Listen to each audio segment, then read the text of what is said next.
अध्याय 5। सबक 4, टैक्स का इतिहास और कॉर्पोरेशंस की ताकत। मुझे याद है हमें स्कूल में रॉबिनहुड और उनके सुखी गिरोह की कहानी बताई गई थी।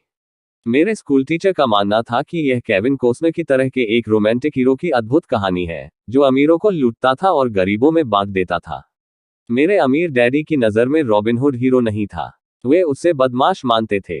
रॉबिनहुड को गुजरे हुए तो लंबा समय गुजर चुका है, परंतु उसके अनुयायी आज भी जिंदा हैं।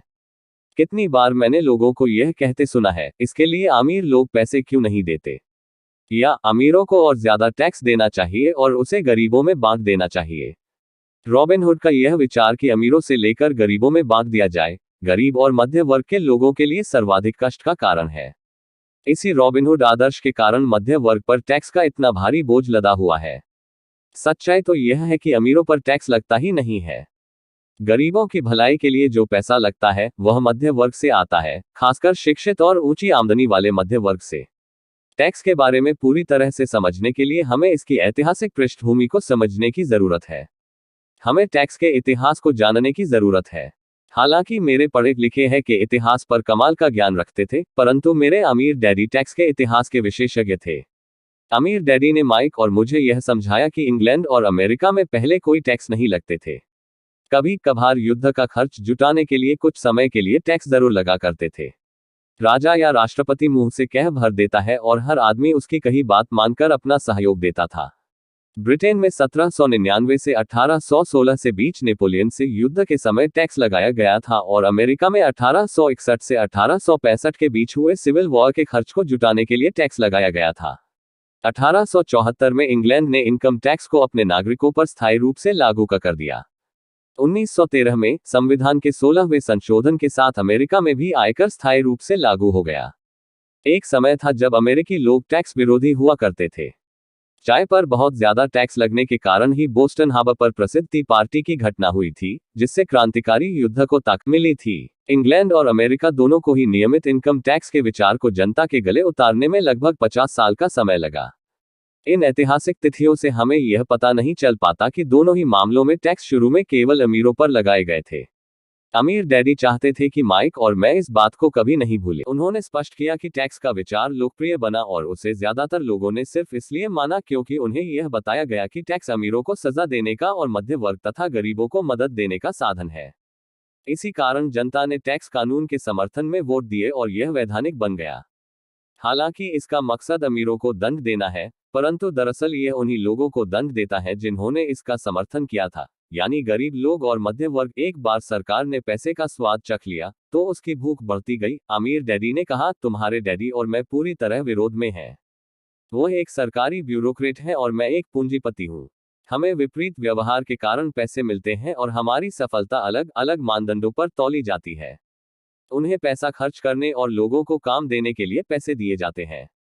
वे जितना ज्यादा खर्च करते हैं और जितने ज्यादा लोगों को काम पर रखते हैं, उनका संगठन उतना ही बड़ा होता जाता है। सरकार में जितना बड़ा उनका संगठन होता है, उतना ही ज्यादा सम्मान उन्हें दिया जाता है। दूसरी तरफ मेरे संगठन में मैं जितने कम लोगों को रखूं और जितना कम पैसा खर्च करूं, मेरे निवेशक मेरा उतना ही ज्यादा सम्मान करते हैं।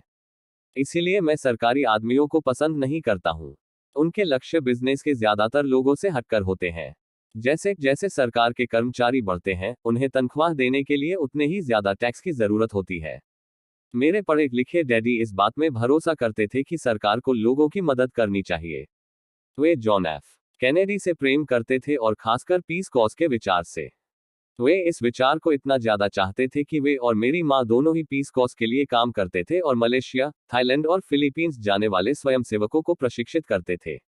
वे हमेशा अतिरिक्त अनुदानों और बजट में बढ़ोतरी की कोशिश करते थे ताकि वे ज्यादा लोगों को भर्ती कर सकें। ऐसा वे शिक्षा विभाग की अपनी नौकरी में भी करते थे और पीस कॉर्प्स में भी यह उनका काम था। जब मैं 10 साल का था, तब से मैं अपने अमीर डैडी से यह सुनता आया हूं कि सरकारी कर्मचारी आलसी चोरों का गिरोह है, और मेरे गरीब डैडी से मैं यह सुनता हूं कि अमीर लोग लालची और बदमाश होते हैं जिनसे सरकार को ज्यादा टैक्स लेना चाहिए। दोनों ही विचारों के पक्ष में तर्क दिए जा सकते हैं। मेरे लिए यह बहुत मुश्किल था क्योंकि एक तरफ तो मैं शहर के सबसे बड़े उद्योगपतियों में से एक के लिए काम करता था और दूसरी तरफ जब मैं घर आता था तो वहां मेरे डैडी होते थे, जो एक नामी सरकारी नेता थे। यह तय करना आसान नहीं था कि कौन सही बोल रहा है और किसकी बात पर मुझे भरोसा करना चाहिए। परंतु जब आप टैक्स के इतिहास का अध्ययन करते हैं तो एक दिलचस्प पहलू सामने आता है। जैसा मैंने कहा कि टैक्स का लागू होना सिर्फ इसलिए संभव हो सका क्योंकि जनता रॉबिनहुड के अर्थशास्त्रीय सिद्धांत में भरोसा करती थी, जिसमें अमीरों से लेकर बाकी सब में बांट दिया जाता है। समस्या यह थी कि सरकार की पैसे की भूख इतनी बढ़ गई कि जल्द ही मध्य वर्ग पर भी टैक्स लगाने की नौबत आ गई और वहां से धीरे धीरे टैक्स का बोझ नीचे की तरफ आता गया। दूसरी तरफ अमीरों ने इसे एक मौके की तरह देखा। वे उन्हीं नियमों से नहीं खेलते हैं जिनसे जनता खेलती है। जैसा मैंने बताया है, अमीर पहले ही कॉरपोरेशन के बारे में जानते थे, जो पानी के जहाजों के दिनों में लोकप्रिय हुए थे। अमीरों ने हर समुद्री यात्रा की संपत्ति के जोखिम को सीमित करने के लिए कॉरपोरेशन का उपयोग किया। अमीर लोग हर समुद्री यात्रा के लिए पैसा जुटाने के लिए कॉरपोरेशन में अपना पैसा डालते थे। फिर यह कॉरपोरेशन न्यू वर्ल्ड में खजाने की खोज के लिए नाविकों को भर्ती करता था। अगर जहाज डूब जाता था तो नाविकों की जान जाती थी, परंतु अमीर लोगों को सिर्फ इतना ही नुकसान होता था कि उनका वह पैसा डूब जाता था जो उन्होंने उस समुद्री यात्रा के लिए दिया था। आगे आने वाला चित्र दर्शाता है कि किस तरह कॉर्पोरेट स्ट्रक्चर आपके इनकम स्टेटमेंट और बैलेंस शीट के बाहर बैठता है। कॉरपोरेशन के कानूनी ढांचे की ताकत के ज्ञान से अमीरों को गरीबों और मध्य वर्ग की तुलना में बहुत ज्यादा फायदा मिलता है।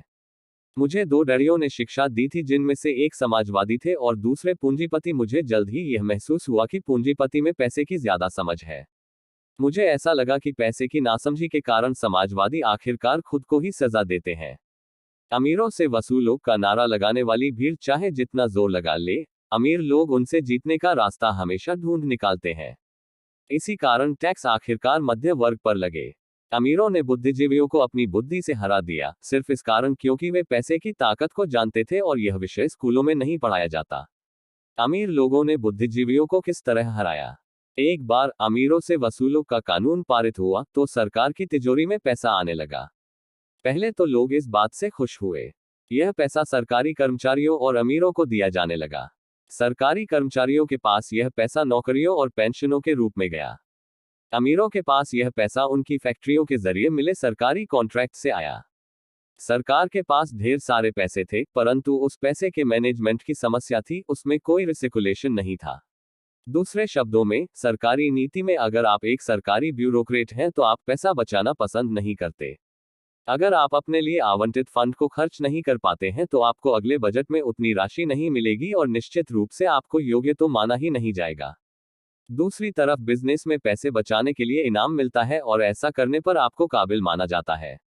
जब बढ़ते हुए सरकारी खर्चों का यह चक्र चलता रहा तो पैसे की मांग बढ़ी और अमीरों से टैक्स वसूलों के विचार में अब कम अमीर लोगों को भी शामिल कर लिया गया और इस तरह सरकार इतनी नीचे आ गई कि वे गरीब और मध्य वर्गीय लोग भी टैक्स के दायरे में आ गए जिन्होंने इसके लिए वोट दिए थे। सच्चे पूंजीपतियों ने बचने का तरीका खोजने के लिए अपनी पैसे की समझ का प्रयोग किया। वे कॉरपोरेशन की सुरक्षा में चले गए। कॉरपोरेशन अमीर लोगों को सुरक्षा देता है, परंतु कई लोग जिन्होंने कभी कॉरपोरेशन नहीं बनाया यह नहीं जानते कि कॉरपोरेशन जैसी कोई चीज नहीं होती। कॉरपोरेशन केवल एक फाइल का फोल्डर होता है जिसमें कुछ कानूनी दस्तावेज लगे होते हैं और जो राज्य सरकार की एजेंसी में दर्ज होकर किसी वकील के ऑफिस में रखा होता है। यह कोई बड़ी बिल्डिंग नहीं होती जिसके बाहर कॉरपोरेशन का नाम लिखा होता है। यह कोई फैक्ट्री या लोगों का समूह भी नहीं होता। कॉरपोरेशन केवल एक कानूनी दस्तावेज है जो एक ऐसी कानूनी देह बना देता है जिसकी कोई आत्मा नहीं होती। अमीरों की संपत्ति एक बार फिर सुरक्षित हो गई। एक बार फिर कॉरपोरेशंस का प्रयोग लोकप्रिय हो गया। यह स्थायी इनकम टैक्स कानूनों के पारित होने के बाद हुआ क्योंकि कॉरपोरेशन के लिए इनकम टैक्स की दर व्यक्तिगत इनकम टैक्स की दर से कम थी। इसके अलावा, जैसा पहले बताया जा चुका है, कॉरपोरेशन द्वारा कुछ खर्च टैक्स चुकाने से पहले किए जा सकते हैं। अमीरों और गरीबों के बीच यह लड़ाई सदियों से चली आ रही है। अमीरों से वसूलों का नारा लगाने वाली भीड़ अमीरों के हमेशा खिलाफ रही है। यह लड़ाई तब छिड़ती है जब कानून बनते हैं, और यह लड़ाई अनंत काल तक चलती रहेगी। समस्या यह है कि जो लोग हारते हैं उनमें समझ की कमी है। हारने वाले लोग वे हैं जो हर सुबह उठकर तैयार होते हैं और अपनी नौकरी में कड़ी मेहनत करते हैं और उस पर टैक्स देते हैं। अगर वे यह समझ पाते कि अमीर लोग किस तरह से पैसे का खेल खेलते हैं तो वे भी इस खेल को उसी तरह खेल सकते। फिर वे भी पैसे से आजाद हो सकते हैं और अमीर बन सकते हैं। इसीलिए मैं हर बार शहर जाता हूं जब भी मैं किसी को अपने बच्चे को यह सलाह देते सुनता हूं कि स्कूल जाओ ताकि सुरक्षित नौकरी मिल सके। जिस कर्मचारी में पैसे की समझ नहीं है, वह बच नहीं सकता, चाहे उसकी नौकरी सुरक्षित क्यों न हो। औसत अमेरिकी व्यक्ति आज सरकार के लिए 5 से 6 महीनों तक काम करता है ताकि वह टैक्स चुकाने के लिए पैसा जमा कर सके। मेरे विचार में यह समय बहुत ज्यादा है। आप जितनी ज्यादा मेहनत करते हैं, आपको सरकार को उतना ही ज्यादा टैक्स देना पड़ता है।